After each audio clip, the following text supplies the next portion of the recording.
Bonjour, très heureux de nous retrouver pour découvrir les textes du 30e dimanche ordinaire pour le dimanche 23 octobre 2022. Qu'as-tu dans le cœur quand tu oses t'approcher du Seigneur ? C'est la question que chacun pourrait se poser ce dimanche en méditant les textes qui nous sont proposés. Dans l'Évangile, Jésus compare la prière de deux personnages que tout oppose. Un pharisien, homme vraiment pieux mais trop convaincu d'être un type bien, et un publicain qui se ressent bien indigne d'oser se présenter devant Dieu. Pour être vrai, la prière doit surgir d'un cœur humble qui se fait tout petit devant Dieu. La première lecture va nous y préparer, nous donnant comme modèle la prière des pauvres. Ce dimanche, le Seigneur nous convie à l'humilité pour oser paraître devant lui. Entre-temps, nous achèverons la lecture de la deuxième lettre de Paul à Timothée. Il dresse un bref bilan de sa vie tout entière donnée à la mission reçue du Christ. À l'heure toute proche d'offrir sa vie en ultime sacrifice, il exprime sa confiance d'être sauvé par le Seigneur et d'entrer dans son royaume céleste. Découvrons ces trois lectures pour disposer les cœurs à rencontrer notre Dieu et Sauveur, et commençons par la première lecture. La première lecture est tirée du livre de Ben Sira.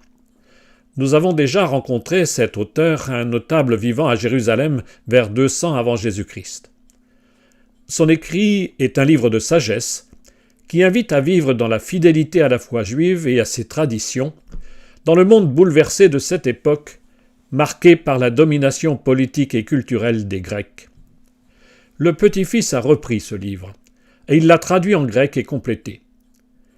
Le chapitre 35, dont nous lisons un bref extrait, rappelle à quelles conditions les sacrifices offerts à Dieu peuvent recevoir de lui un bon accueil. N'essaie pas de l'influencer par des présents, il ne les acceptera pas. Ne mets pas ta confiance dans un sacrifice injuste. Ceci précède notre texte, donc dans le chapitre 35, versets 14 et 15. Alors, quelle est donc la juste prière aux yeux de Dieu ? La réponse se trouve donc dans le livre de Ben Sira, chapitre 35, versets 15 à 17, puis 20 à 22. Le Seigneur est un juge qui se montre impartial envers les personnes. Il ne défavorise pas le pauvre, il écoute la prière de l'opprimé. Il ne méprise pas la supplication de l'orphelin, ni la plainte répétée de la veuve. Celui dont le service est agréable à Dieu sera bien accueilli. Sa supplication parviendra jusqu'au ciel. La prière du pauvre traverse les nuées. Tant qu'elle n'a pas atteint son but, il demeure inconsolable. Il persévère tant que le Très-Haut n'a pas jeté les yeux sur lui, ni prononcé la sentence en faveur des justes et rendu justice. Le Seigneur prête donc l'oreille de préférence aux pauvres.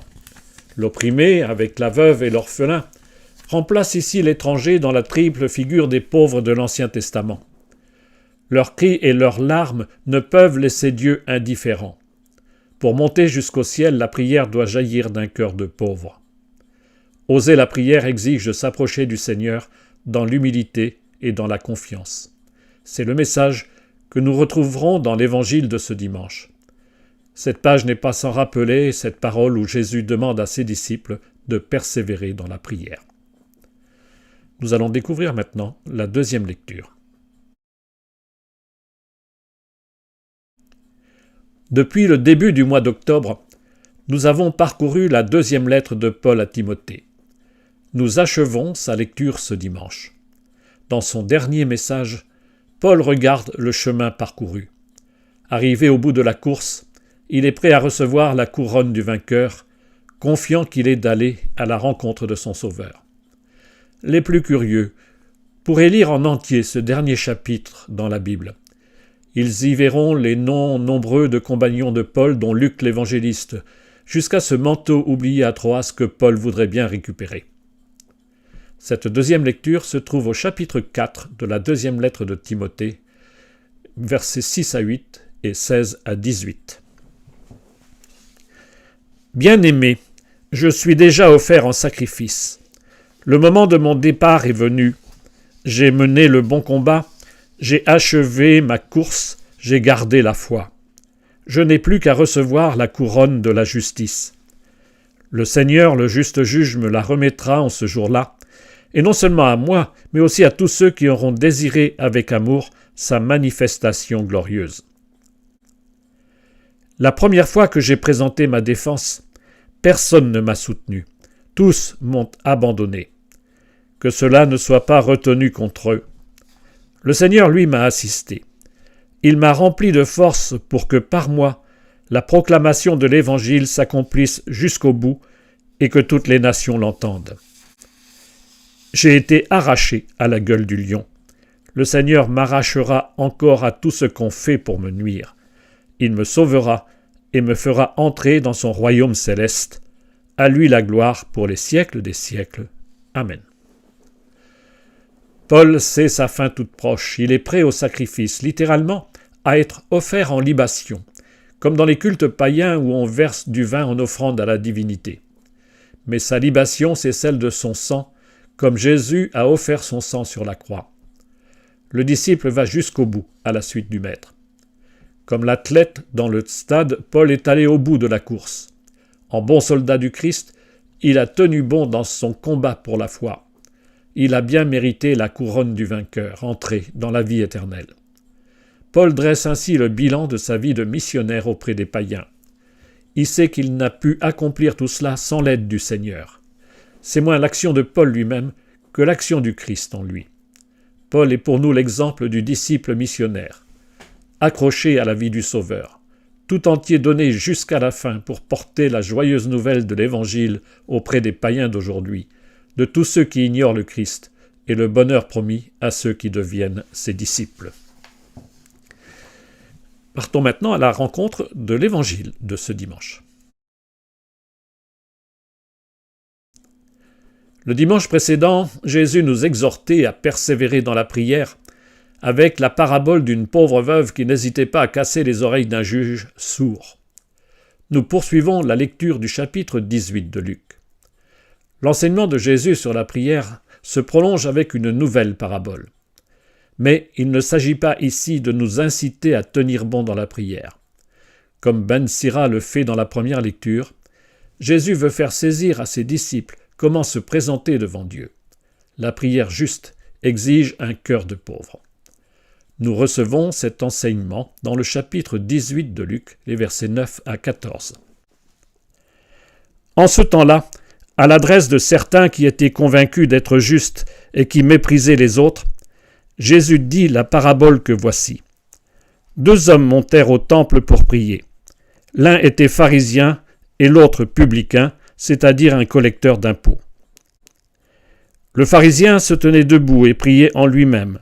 « Mon Dieu, je te rends grâce, parce que je ne suis pas comme les autres hommes, ils sont voleurs, injustes, adultères, ou encore comme ce publicain.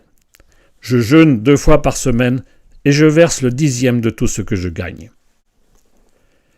Le publicain, lui, se tenait à distance et n'osait même pas lever les yeux vers le ciel. Mais il se frappait la poitrine en disant « Mon Dieu, montre-toi favorable au pécheur que je suis. » Je vous le déclare, quand ce dernier redescendit dans sa maison, c'est lui qui était devenu un homme juste, plutôt que l'autre. Qui s'élève sera abaissé, qui s'abaisse sera élevé. À qui s'adresse cet enseignement? Quand Jésus a raconté cette parabole, sans doute parlait-il aux pharisiens. Mais le premier verset nous invite justement à ne pas entendre ces paroles de Jésus comme si elles s'adressaient aux autres. C'est à nous que parle Jésus, s'il nous arrive d'être convaincus d'être justes et de mépriser les autres. Le risque existe bien de nous comporter en pharisiens aux yeux du Seigneur et dans la relation aux autres. L'enseignement de Jésus prend la forme d'une parabole, nous dit Luc. Mais est-ce vraiment une parabole? Pas dans ce genre de texte qui utilise des images pour nous parler du royaume, comme dans la parabole du semeur. Ici, Jésus invente une petite histoire qui met en jeu de vrais gens de l'époque. Les pharisiens sont des juifs pieux, respectueux de la loi au risque du scrupule, vraiment croyants et pratiquants comme on dirait aujourd'hui. Les publicains sont aussi des juifs, mais ils sont mal vus parce qu'ils ne respectent guère la loi. Ils se compromettent dans toutes sortes d'activités, comme de ramasser les impôts pour le compte des Romains. Lévi, alias Saint Matthieu, était l'un d'eux. On le voit dans le chapitre 9 de Matthieu, versets 9 et 13, ou Zachée aussi, dans l'évangile de Luc, chapitre 9, versets 1 à 10. Les deux hommes se retrouvent pour prier dans le temple. Comme aujourd'hui se retrouvent dans la même église des gens bien différents, appelés pourtant à faire corps du Christ. Un défi, non ? En tout cas un défi pour le pharisien. Il se tient debout, signe de son orgueil, qui répugne à s'abaisser quand il vient à la rencontre de Dieu. Pire, sa prière est centrée sur lui-même. Il vient rendre grâce à Dieu, ce pourrait être bien de rendre grâce, mais il le fait non pas pour ce que Dieu fait dans sa vie, mais c'est lui qu'il veut mettre en valeur. Plutôt que contempler Dieu, il se complaît dans l'autosuffisance. Tout au fond du temple se tient à distance cet homme impur aux yeux de la loi juive. Lui aussi prie, mais ses yeux restent rivés sur le sol. Il n'ose pas porter son regard vers le ciel. Comme le prophète Élie avait voilé son visage pour éviter de voir le Seigneur qui passait près de lui, c'est raconté dans le premier livre des Rois au chapitre 19, le publicain se tient humblement devant Dieu. Il est conscient de son péché. Il en demande pardon. Il n'a rien à offrir. Le pharisien, lui, suit la loi juive, il paie la dîme qu'il doit à Dieu et cela lui donne bonne conscience. Mais pourrait-on acheter les dons du Seigneur ? Ben Sira le demandait dans la première lecture. Seule la prière du pauvre trouve grâce dans le cœur de Dieu. Qu'avons-nous à offrir d'autre à Dieu que notre pauvreté qui attend tout de lui ? Ces deux hommes ne sortent pas du temple comme ils y sont entrés. L'un se croyait juste en s'approchant de Dieu. Il en est ressorti enfermé sur lui-même. L'autre est entré sur la pointe des pieds, et Dieu a reçu sa prière comme un don précieux. Car le pécheur seul pouvait éprouver de la reconnaissance envers ce Dieu qui le redresse et lui rend sa dignité. Qui s'élève sera abaissé, qui s'abaisse sera élevé, conclut Jésus. C'est bien ce que nous chantons dans le Magnificat, le chant de Marie, le chant des pauvres. Il renverse les puissants de leur trône, il élève les humbles.